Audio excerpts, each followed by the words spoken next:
Bismillahirrahmanirrahim. Assalamualaikum warahmatullahi wabarakatuh.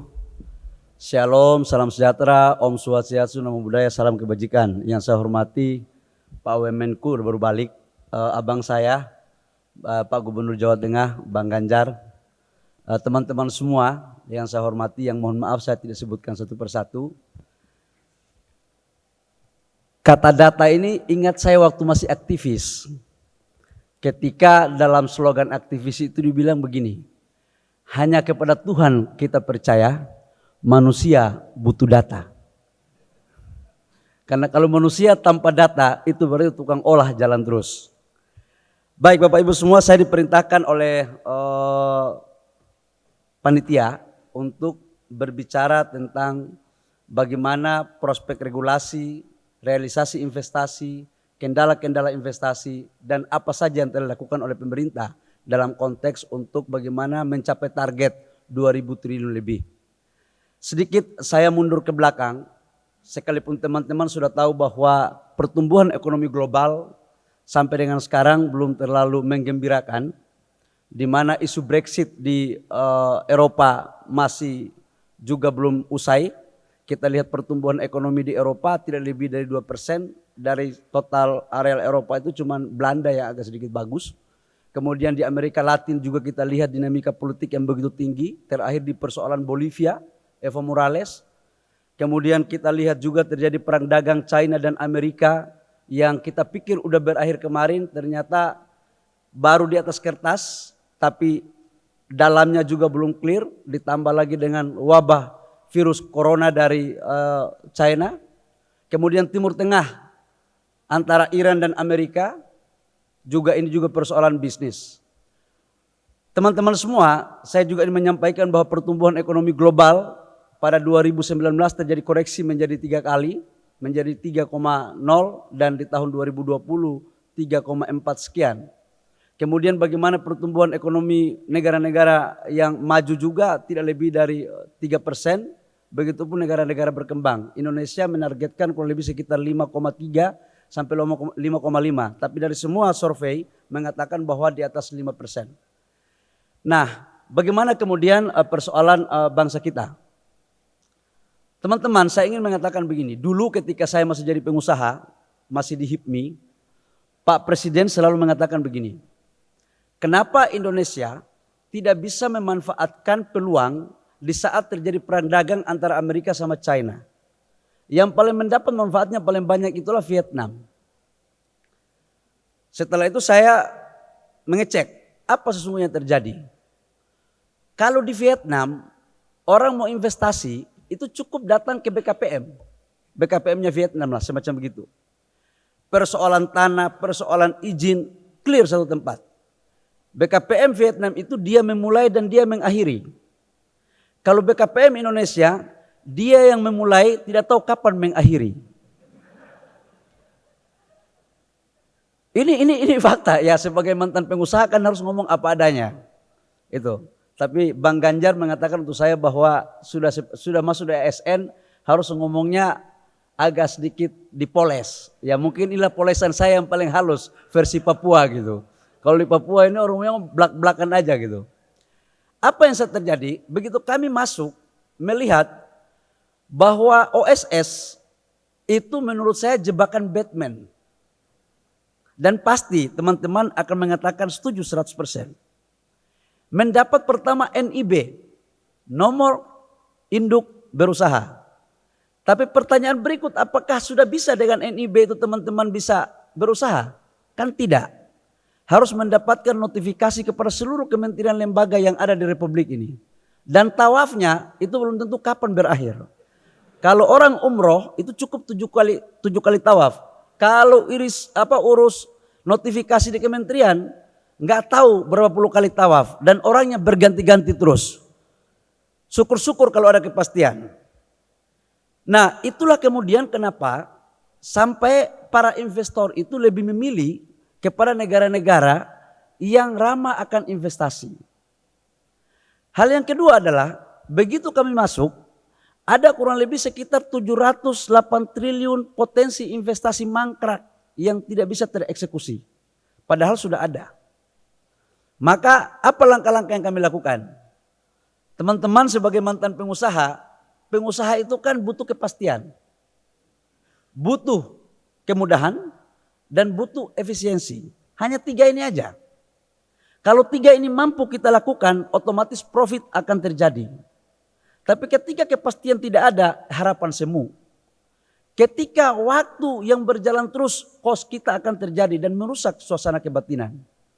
Maka lewat Impres nomor 7, teman-teman semua, di mana Impres nomor 7 tersebut, Presiden menginstruksikan kepada seluruh kementerian lembaga yang mengeluarkan izin, semuanya diserahkan kepada BKPM.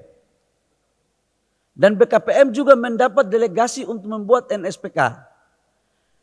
Kenapa ini dilakukan? Agar teman-teman pengusaha tidak lagi tawaf kepada semua kementerian lembaga.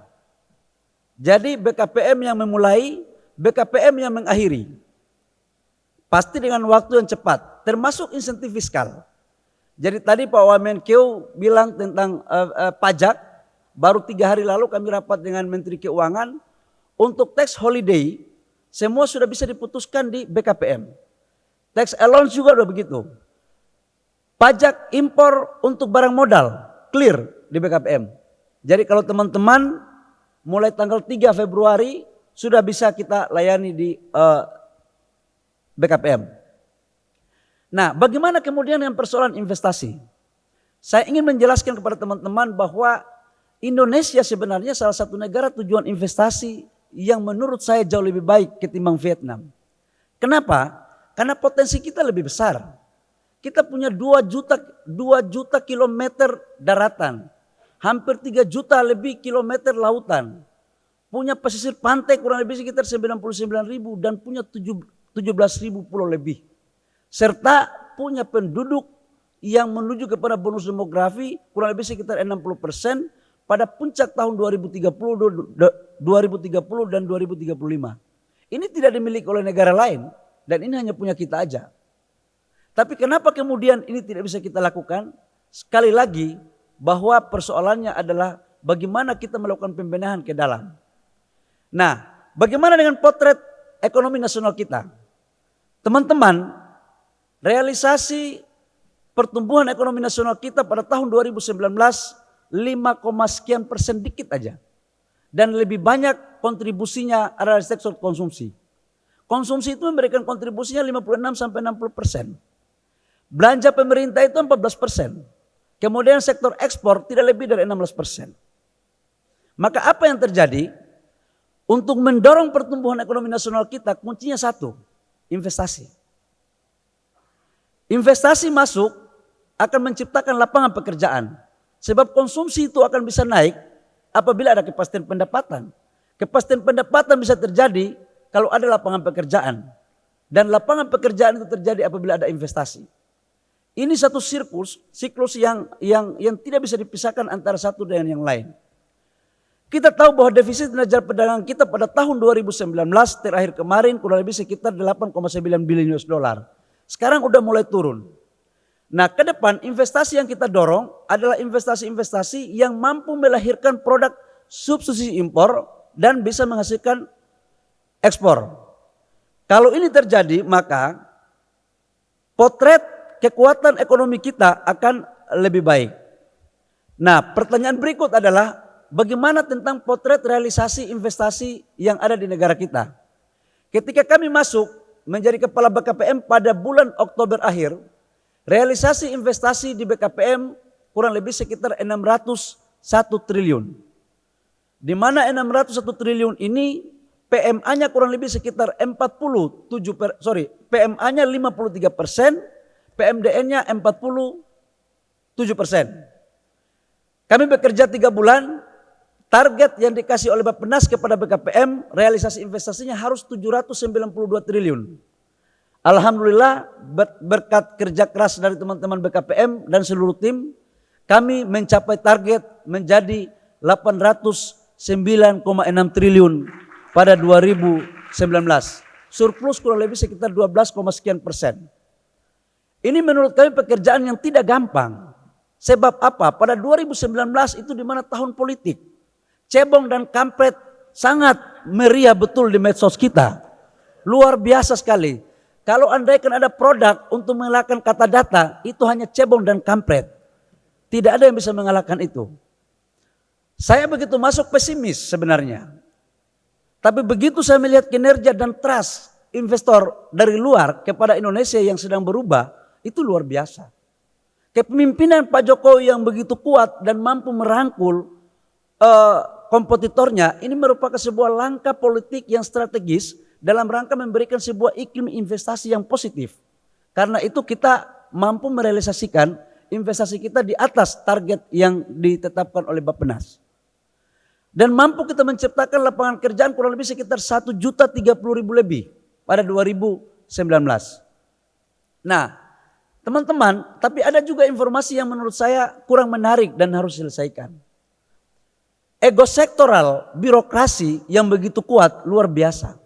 Antar kementerian itu bisa tarik-tarikan. Belum lagi regulasi antar bupati, gubernur, wali kota yang sangat luar biasa. Maka apa yang terjadi?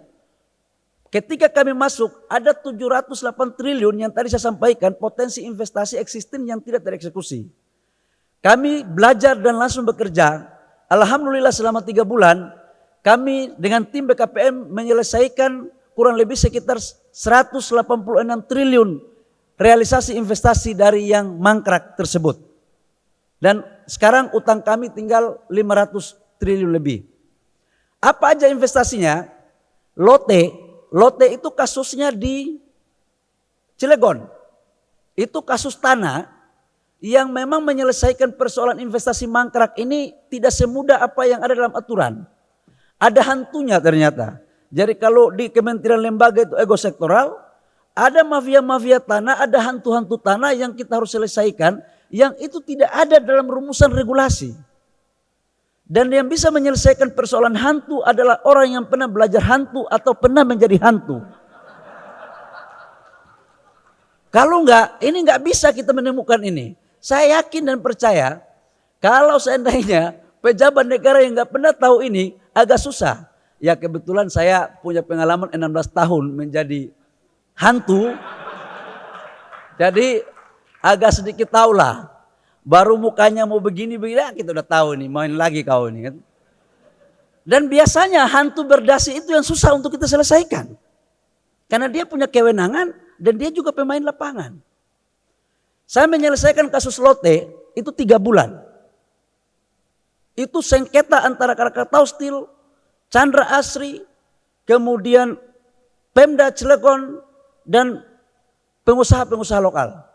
Ya diselesaikan dengan cara apa? Tidak lewat cara birokrasi. Kita selesaikan secara adat di lapangan. Dan terakhir satu, kita sekolahkan. Kalau memang terlalu melawan, kita sekolahkan. Masuk di penjara, terakhir minta ampun, keluarkan kalau begitu. Udah tobat dia ini. Cara-cara ini yang harus kita lakukan. Kalau enggak, bagaimana trust bisa muncul? Kasus power plant, investasinya 38 triliun, Tanjung Jati. Itu terjadi arogansi antara kementerian dengan kementerian. Gimana mungkin? Itu investornya dari Malaysia. Banknya dari Amerika. Bagaimana mungkin kita mau promosi investasi ke negara orang sementara yang ada aja nggak selesai. Jadi mulut kita sampai busa pun untuk meyakinkan orang lain kepada kita. Kalau kita tidak mampu menyelesaikan ini agak susah. Alhamdulillah udah selesai 1 bulan lebih. Kasus Vale itu dia melakukan investasi hilirisasi smelter nikel di Sulawesi Tenggara sama Sulawesi Selatan. Investasinya 2,9 miliar US dollar. 3,5 tahun AMDAL dan IPPKH-nya nggak clear. Kita turun tangan, kita selesaikan dalam waktu kurang lebih sekitar 4 minggu. Alhamdulillah juga udah selesai. Ini contoh-contoh kecil yang kami lakukan dalam rangka penyelesaian masalah. Teman-teman semua yang saya mau sampaikan, bahwa tidak semua birokrasi memahami betul apa yang pengusaha inginkan. Tidak semuanya. Dan karena itu memang dibutuhkan kerjasama yang baik. Terakhir saya mau sampaikan tentang beberapa isu besar terkait dengan investasi. Ketika kami masuk pertama waktu 3 hari, kami memutuskan untuk menyetop ekspor nikel. Waktu itu banyak orang yang demo saya kurang lebih sekitar 1 bulan 13 hari saya hitung. Orang maki saya di medsos dan demo di KPK, di kantor saya, semua minta untuk dicopot saya. Saya katakan bagus sekali dan itu luar biasa kalau saya minta dicopot, artinya saya bekerja. Kalau tidak minta dicopot berarti tidak bekerja. Sekalipun saya tahu banyak yang terganggu dengan persoalan itu. Apa yang saya mau sampaikan teman-teman? Bahwa pertama, pada saat itu ekspor ore tidak lagi mematuhi apa yang menjadi aturan kita. Ekspornya 1,7 NI-nya. Yang masuk sampai di China itu 2 sampai 2,1. Ini udah nggak benar. Sudah waktu itu lagi banyak yang tidak mendapatkan, perusahaan yang tidak mendapatkan izin ekspor ore, tapi dia bisa melakukan ekspor ore. Dan ini kalau saya tidak cegah, kalau kami tidak cegah dengan Pak Menko, ini akan membahayakan kita. Kenapa demikian teman-teman? Harus saya menyampaikan bahwa dunia sekarang lagi mengkampanyekan green energy. Pada tahun 2025 di Eropa, itu sudah hampir 60% sampai 70% mereka sudah bergeser dari fosil kepada ramah lingkungan. Di Indonesia itu memiliki cadangan kurang lebih sekitar 25% cadangan ore nikel dari total cadangan dunia. Nah sekarang kalau kita mau, kita jadikan negara Indonesia sebagai negara produksi lithium baterai terbesar di dunia. Inilah untuk kita melakukan cipta nilai tambah. Inilah cara untuk kita bagaimana meningkatkan ekspor kita. Inilah cara untuk meyakinkan kepada dunia bahwa kami bukan negara kecil. Bayangkan tidak ada di dunia ini yang mempunyai potensi listrik tenaga air terbesar kurang lebih sekitar 23.000 mega itu di Papua, di Sungai Mambramo, di Kayang di Sulawesi, di Kalimantan Kaltara itu kurang lebih sekitar ada 11.000 mega dari 11 titik. Ini kalau mampu kita lakukan dalam kurun waktu 4 tahun ke depan, maka yakinlah bahwa Indonesia salah satu pusat pertumbuhan industri terbesar untuk lithium baterai yang akan bisa berkompetisi dengan kita. Saya pikir hanya itu teman-teman yang perlu saya sampaikan. Saya persilakan mulai awal Februari yang mau izin usaha yang agak susah, monggo ke BKPM. BKPM sekarang merubah pola. Investasi yang mau masuk baik dari dalam maupun luar negeri cukup menelpon ke BKPM, nanti kita jemput di airport. Urusan pusat ke atas nanti ditanggung oleh BKPM. Urusan pusat dan lain-lain tanggung jawab masing-masing. Karena BKPM tidak menyiapkan anggaran untuk itu. Demikian kurang lebih mohon maaf. Wabillahi taufiq wal hidayah. Wassalamualaikum warahmatullahi wabarakatuh. Shalom dan salam sejahtera untuk kita semua.